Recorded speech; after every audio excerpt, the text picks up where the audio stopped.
Hey guys, so haven't done this type of analysis in a few months, but thought I'd go through replays of the top ranked players on Dueling Book to see which hand traps were most used in the current format, along with any associated win percentages. So for this analysis, I'm looking at hand traps that were activated by the opponents of our top ranked players in games where our top players went first. I'm also considering hand traps that were activated at any point in that game and not necessarily activated only on the first turn, even though that's typically when you see hand traps being played the most and have the most impact. Lastly, this analysis only looks at whether the hand trap was activated and not necessarily if it resolved, since it could get negated by something like Call by the Grave, for example. The reason for this is because, for one, it would double the amount of data collection I would have to do if I have to record whether it was activated and also resolved, but most importantly, this analysis is just to see what are the most popular hand traps, so I'm mostly concerned with what's being played in general. So first, let's see what decks our top ranked players were running.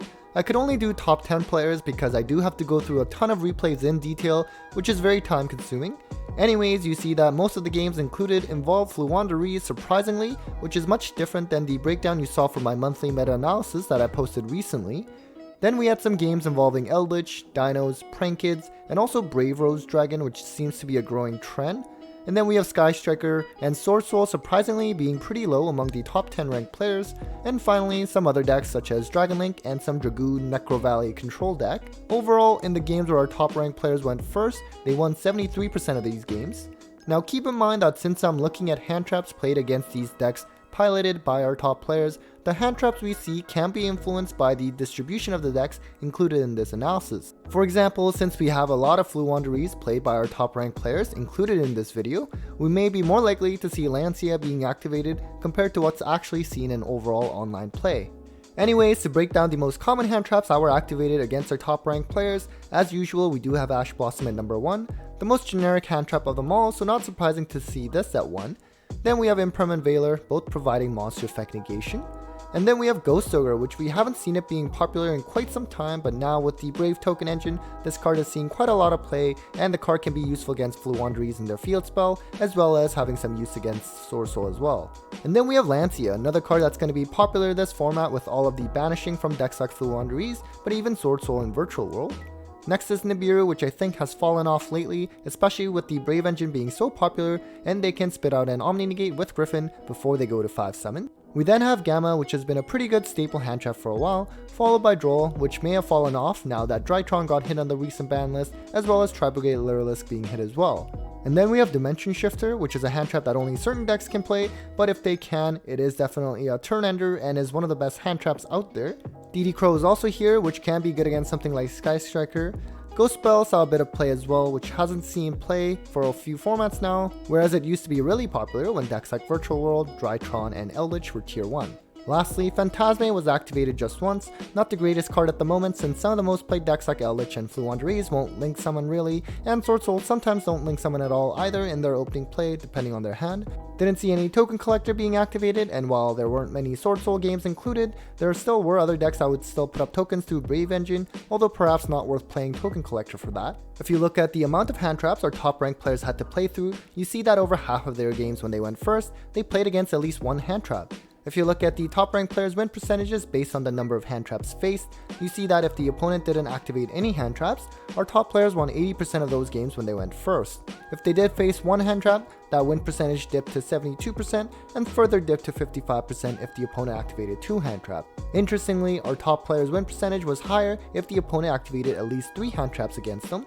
This is likely because if the opponent had that many hand traps, then they probably did not have many starters or extenders to actually play their deck and eventually just died. Now keep in mind that again, this is the number of hand traps activated throughout the entire game and not necessarily on the first turn only, although most of the hand traps would have been activated on the first turn.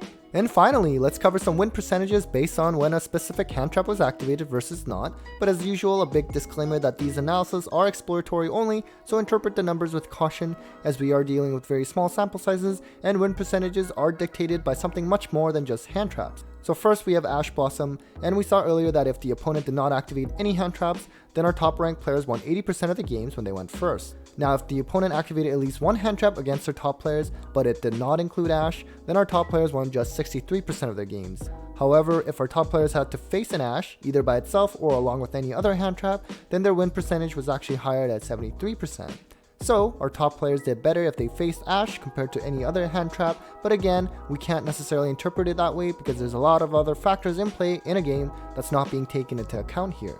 Next we have Impermanence, and for this you see that our top ranked players won pretty much at the same amount when they faced an Imperm, whether by itself or with any other hand traps, compared to playing against no hand traps at all at around 80 to 81%. In contrast, if they faced any other hand trap that did not include Imperm, the top player's win percentage was lower at 64%. As for Veiler, this was interesting because when the top ranked players had to face a Veiler, their win percentage was just 60%, so lower than when they faced other hand traps. This was kind of strange since Imperm and Veiler served the same function, although in slightly different ways, and yet Veiler seemed to be potentially more impactful than Imperm, but this was probably partially due to the way I coded for Imperm. Even if the opponent set the Imperm and eventually played it in that turn, I still counted it towards activating Imperm, even though at that point it was not being used as a hand trap. So maybe including that lowered the impact of Imperm, but I will reconsider it for the next time. Next we have Ghost Ogre and Snow Rabbit, which as mentioned earlier has recently started seeing a lot of play because of the Brave engine. Although interestingly enough, the win percentage of our top ranked players when they faced Ghost Ogre, whether by itself or along with any other hand traps, was also not different than when they did not face any hand traps at all at around 80%. Compared to facing against any other hand traps, the top ranked players win percentage was a lot lower at 64%. Finally, we have Lancea, which is typically a high impact hand trap since it can stop banishing for a whole turn. And just like what we saw a few months ago, we see that the top ranked players win percentage drastically dips to 58% if their opponent activated Lancea versus the 68% win percentage when they activated any other hand trap. Of course, Lancea is only used against specific decks, so it's not as generic, but against the right matchup, it can really be a turn ender. So I'm just going to cover those top 5 hand traps due to the small sample size, although something funny to note is that for Dimension Shifter, our top ranked players win percentage dipped to a dismal 17% when they faced against Shifter, although that was only based on 6 games where Shifter was played. Alright guys, so that was it for the analysis of hand traps activated against our top ranked players. Hope that was useful in setting your hand trap lineup for this current format. Take care guys.